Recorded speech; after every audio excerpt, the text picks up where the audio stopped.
오늘은 집을 사실 때 반드시 알아야 할 핵심 6가지를 제가 깔끔하게 정리해 드리도록 하겠습니다.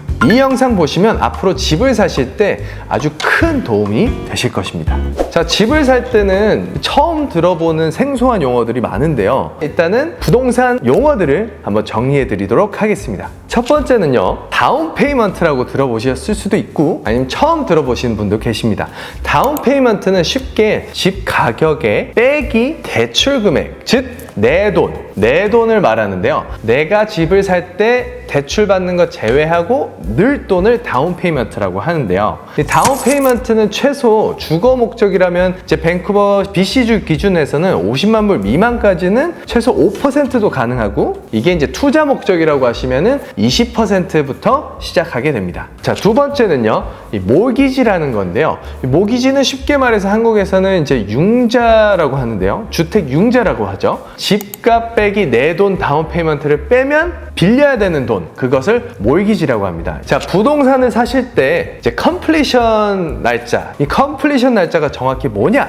이 컴플리션 날짜는 돈이 오고 가는 날이고요. 돈이 오고 가면서 이제 바이어와 셀러, 판매자와 구매자가 바뀌면서 등기, 부동산의 명의가 주인이 바뀌는 날을 컴플리션 날짜라고 합니다. 자, 그리고 컴플리션 날짜 그 다음으로 중요한 게 포세션 날짜라고 있어요. 이 포세션 날짜가 뭐냐? 이 컴플리션 되면 내 집이 된 건 맞지만 포세션 날짜는 컴플리션 날짜랑 같은 날이 아닐 수도 있어요. 키를 받는 날입니다. 계약서에 맞춰서 깨끗하게 유지가 됐는지 좋은 컨디션을 확인하는 날이기도 합니다. 자, 그리고 스트라타 피라고 합니다. 스트라타 피, 이 공동주택 이제 콘도나 타운하우스를 이제 보시는 분들은 대출을 얼마 받아서 몰기지가 대략 뭐 2,000불이 나옵니다, 3,000불이 나옵니다 했을 때, 아, 그러면 나는 이 집을 유지하려면 이 정도만 내면 되겠다 라고 쉽게 생각하실 수도 있지만, 이 스트라타 피가 즉 건물의 관리비거든요. 그래서 이 관리비는 이제 어떤 거를 추가하냐면 이제 청소, 쓰레기장 정리나 또 눈 오는 날 눈 치워주는 것도 있고,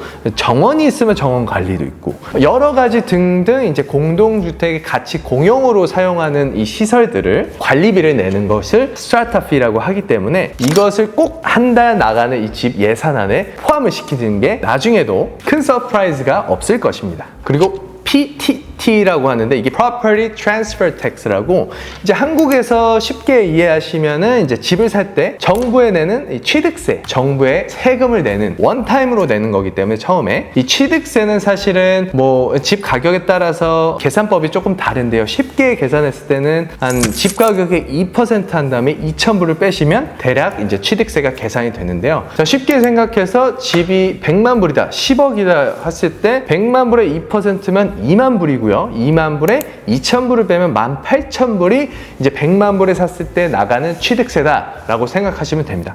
하지만 이제 첫 주택 구매자 분들은 이제 부분적으로 이제 BC주에서는 50만 불까지는 풀로 취득세를 이제 면제를 받으실 수 있습니다. 또 부분 면제를 또 최대로 받을 수 있는 건 83만 5천 불이기 때문에 이 83만 5천 불까지는 또 이 50만 불까지 8천 불을 면제받고 50에서 83만 5천 불은 또 부분 면제를 받으시기 때문에 이 83만 5천 불 미만으로 부동산을 사시는 분들은 이 부분도 꼭 확인하셔서 세이브 하시길 바라겠습니다. 자, 핵심 두 번째입니다. 집 살 때 드는 비용. 이 집을 살 때 들어가는 이제 추가 비용들이 있습니다. 아까 말씀드린 그 Property Transfer Tax 취득세가 될 수도 있고요. 정말 새 집이면은 이제 GST라고 집 가격의 5%에 대해서 GST 텍스를 낼 수도 있습니다. 자세한 건 이 디스크립션欄에 제가 링크를 달아드리도록 하겠습니다. 그럼 쉽게 말해서 집을 살 때 현실적 비용들이 있는데요. 일단은 이제 캐나다에서는 이제 부동산을 구매할 때 변호사나 공증사가 꼭 처음에 이 등기를 도와줘야 하는데요. 이 등기 비용이 제가 알기로는 대략적으로 1,200불에서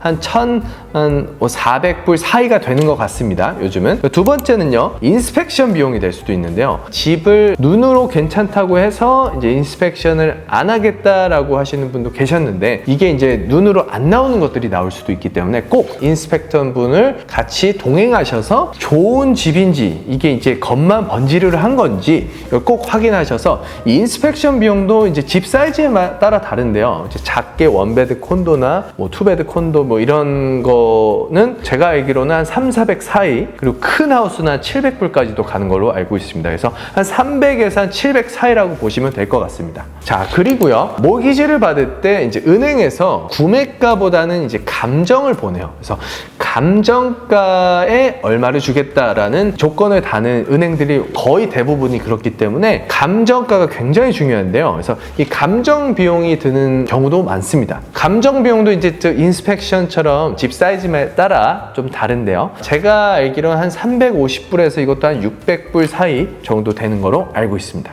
자, 그리고 이게 공동주택 이제 콘도로 들어갔을 때 이제 무빈 피라고 있어요. 그래서 엘리베이터 사용 피가 있는데, 그것도 요즘 뭐 스트라타에 따라 다르지만 150에서 200불 정도는 받는 거로 알고 있기 때문에 이 무빈 피는 또 추가 비용도 계산을 하셔서 좀 감안하시면 좋겠고요. 또 이사를 또 해야 되잖아요. 이게 뭐 예를 들어 뭐 코키틀람에서 뭐 랭리를 간다, 랭리에서 코키 간다, 버나비 간다, 이렇게 봤을 때 대략적으로 제가 봤을 때 한 1000불에서 2000불 사이가 되는 것 같아요. 그래서 이사 비용도 만만치 않기 때문에 이 이사 비용도 꼭 여유자금으로 준비하시길 바라겠습니다. 자, 결론은요, 이제 집 살 때 추가 부대 비용이 대략적으로 다운 페이먼트 제외하고 뭐 집 사이즈에 따라 다르겠지만 이제 그래도 한 3000에서 5000불 정도는 여유자금이 있어야 이제 뭐 이사도 하고 변호사 비용도 내고 여러 가지 등등 하지 않을 수 있을까 싶습니다.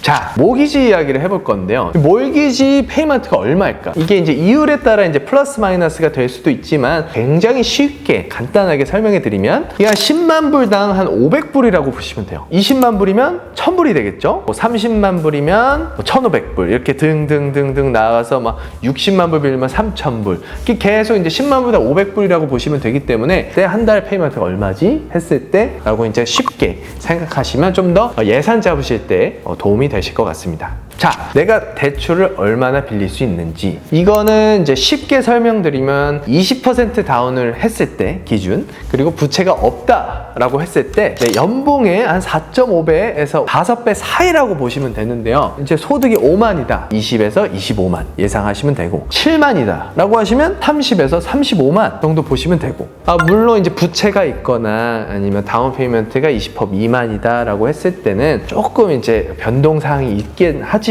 그 부분은 이제 모기지 브로커나 은행 담당자분하고 그건 정확하게 계산을 해드릴 수 있습니다. 자, 그리고 5번째인데요. 처음 딱 이 집을, 이 유닛을 들어갔을 때, 실제로 갔을 때는 이 정보로만 집을 사는 것보다는 감각으로도, 느껴지는 거로도 참고하시는 게 굉장히 중요한데요. 실제로 들어갔을 때 얼마나 이제 햇빛이 기분 좋게 들어오는지, 아니면 정말 어두운지, 동선이 어떤지, 좀 불편한지, 층간 소음이나 창문을 열어봤을 때 이 소음은 데이타임에 그 시간대에 소음이 어떤지도 실제로 느껴보셔야 되는데요. 이제 쇼잉 다니실 때 실제로 참고하셔서 진행하시면 큰 도움이 될 것 같습니다. 마지막 6번째인데요. 이거는 정말 이제 부동산을 살 때 지역이, 로케이션이 굉장히 큰 비중을 차지하기 때문에 이제 검토를 하셔야 되는데요. 물론 이제 집을 살 때는 뭐 지역, 사이즈, 연식 이 세 개를 다 현실적으로는 가질 수는 없을 수도 있어요. 예산 때문에.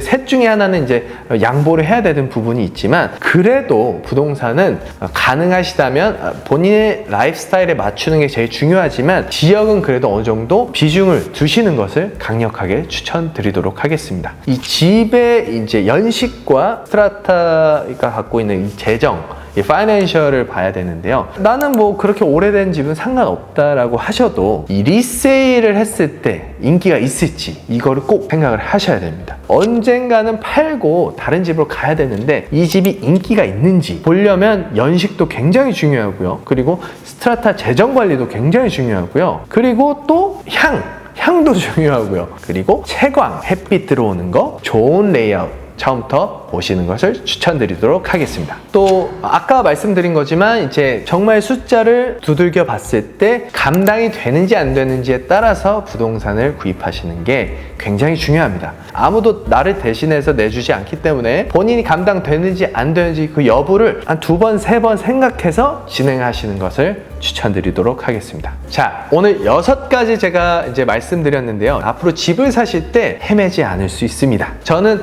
이 실전에서, 이 필드에서 이제 실제 데이터와 느끼는 것으로 고객님들께 상담을 드리기 때문에 언제든지 편하게 연락 주시면 제가 정말 상황에 맞게 솔직하게 상담해 드리도록 하겠습니다. 오늘 영상 도움되셨다면 좋아요와 구독 부탁드리도록 하겠습니다. 저는 다음 영상에서 뵙겠습니다. 감사합니다.